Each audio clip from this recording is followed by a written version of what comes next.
This week's mental health tips are 10 things not to say to parents of kids with autism.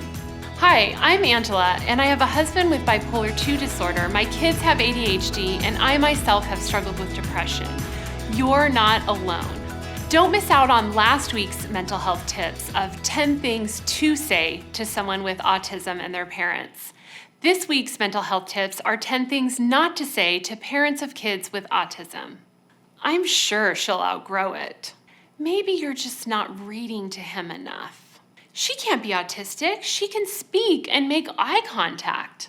Well, God doesn't give us more than we can handle.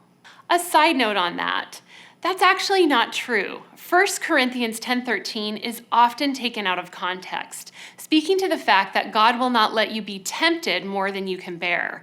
And when you are tempted, he will show you a way out. This has nothing to do with the fact that we will face things in life that are more than we can handle. And that's why we need God to give us strength. We need friends and family to support us, and we need medical professionals to share the wisdom that they have learned. I've heard that you can cure autism.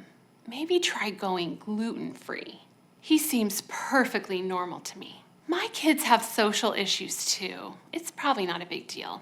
Maybe you need to have more consistent discipline. What do you think caused it? She doesn't respond when I talk to her. Maybe she's deaf.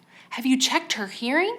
Listen, not all autism is the same, and neither is every child with autism. This can be the very reason it's called Autism Spectrum Disorder. If you and your family are not facing this diagnosis, keep your unsolicited advice to yourself and just be a friend. Ask about their children just as any friend would. And remember what it says in Luke 6:31. Do unto others as you would have them do to you. If you or a family member has an autism diagnosis, what would you add to the list? Comment below, and I would love to hear from you. And a big thank you to His Heart Foundation for supporting this channel. If you want more in-depth mental health information for you and those you love, check out mentalhealth.academy today.